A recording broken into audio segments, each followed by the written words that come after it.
नमस्कार।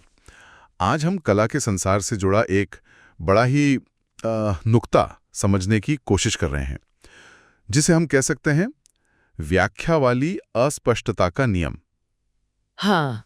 कुछ विचार ये कहते हैं कि महान कला का असली मकसद शायद ये नहीं कि उसे पूरी तरह समझा जाए, बल्कि ये कि वो हमारे अंदर उसे समझने, उसकी व्याख्या करने की एक गहरी इच्छा जगा दे। सही। तो आज की हमारी इस पड़ताल का मिशन है ये जानना कि क्यों कभी-कभी किसी कलाकृति के सामने खड़े होकर पूरी तरह कंफ्यूज महसूस करना हाँ, असल में उस कला का सबसे गहरा असर हो सकता है। ठीक है। तो चलिए इस गुत्थी को खोलते हैं। हाँ, ये वाकई एक लुभावना नजरिया है। ये इस तरफ इशारा करता है कि कला शायद कोई सीधी सीधी संदेश देने वाली मशीन नहीं है, अच्छा। बल्कि एक तरह का उत्प्रेरक है जो हमारे अपने अंदर अर्थ ढूंढने की प्रक्रिया को चालू कर देता है। अंदर से। हाँ, इसे एक जगह उल्टा सार्थक प्रवाह भी कहा गया है।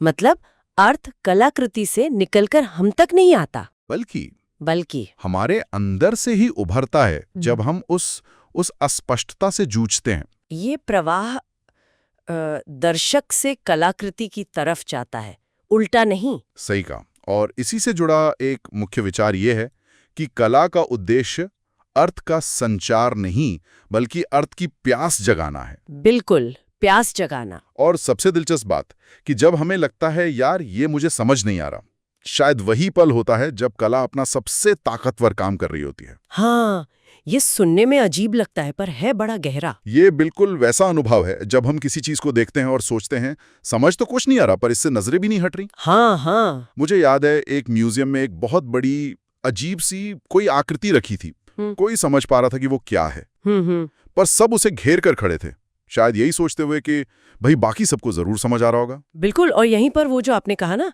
धारणा का मृग तृष्णा क्षेत्र, वो काम करने लगता है। अच्छा, ये क्या है? इसका मतलब है कि जब हमारी समझ को साफ साफ कुछ पकड़ने को नहीं मिलता, खासकर जैसे एब्स्ट्रैक्ट आर्ट में तो हमारा दिमाग खाली जगह भरने के लिए कल्पनाएं करने लगता है।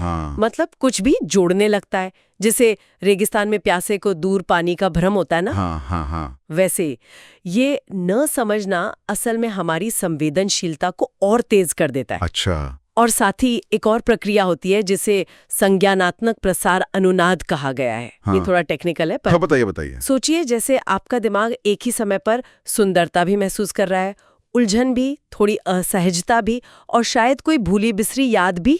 बाप रे, इतनी सारी चीजें एक साथ। हाँ, ये सब विरोधी संकेत दिमाग में टकराते हैं और एक अजीब सी मानसिक गूंज पैदा करते हैं। ये वही स्थिति है जब कोई फिल्म अचानक ऐसे मोड़ पर खत्म हो जाती है कि दर्शक महीनों सोचते रहते हैं कि आखिर हुआ क्या, कहना क्या चाहते थे। हाँ, बिल्कुल, वो बेचैनी सी रहती है। हाँ, वो बेचैनी ही उस कला का असर है। वाह, ये बेचैनी वाली बात दिलचस्प है। और कुछ लोक कथाओं जैसे एक विचार भी है जिसे अर्थ का फंदा कहा गया है। अर्थ का फंदा? हाँ, मतलब जितना आप किसी कलाकृति का मतलब निकालने की कोशिश करते हैं, उतना ही उसमें उलझते चले जाते हैं। हाँ, ये तो है। और फिर ये ख्याल कि शायद कलाकार को खुद भी ठीक नहीं पता कि इसका मतलब क्या है। हाँ, ये सोचकर कहीं ना कहीं एक राहत मिलती है ना, कि सारा बोझ हम पर ही नहीं है समझने का। बिल्कुल। और ये भी तो हो सकता है कि कलाकार ने जानबूझकर उसे खुला छोड़ा हो व्याख्या के लिए। हाँ, ये भी हो सकता है। लेकिन शायद सबसे गहरी बात यह है कि कला एक आईना है। ये बहुत सुना है। मतलब अर्थ उस कलाकृति में उतना नहीं छिपा जितना वो देखने वाले के अपने विचारों, अनुभवों और भावनाओं में झलकता है। बिल्कुल, आईना आपकी अपनी सोच दिखाता है। और ये आईने वाली बात तब और साफ हो जाती है जब कलाकृति खुद अपनी व्याख्या करने से इनकार कर देती है। जैसे उसका बस एक शीर्षक हो, अशीर्षक या कुछ और, कोई लंबा चौड़ा विवरण ना दिया गया हो, या वो बहुत ही एब्स्ट्रैक्ट हो। हाँ, सही। साथ ही हम दर्शक भी अक्सर अर्थ खोजने की आदत लेकर कला के पास जाते हैं। हमारी ट्रेनिंग ही ऐसी होती है शायद। स्कूल से ही सिखाते हैं, मतलब निकालो। हाँ, अब सोचिए, एक तरफ कलाकृति है जो चुप है, दूसरी तरफ दर्शक है जो जवाब ढूंढ रहा है। और अगर वो रचना भावनात्मक रूप से बहुत असरदार है पर दिमागी तौर पर पहेली जैसी है, तो ये अस्पष्टता और गहरा जाती है। सही कहा। यही वजह है कि कई बार कोई पेंटिंग या कोई सीन देखने के हफ्तों बाद भी दिमाग में घूमता रहता है और हम सोचते हैं, अरे वो क्या था आखिर। हाँ, और यही दोबारा सोचना। हाँ, यही दोबारा सोचना ही उस कला की सफलता है।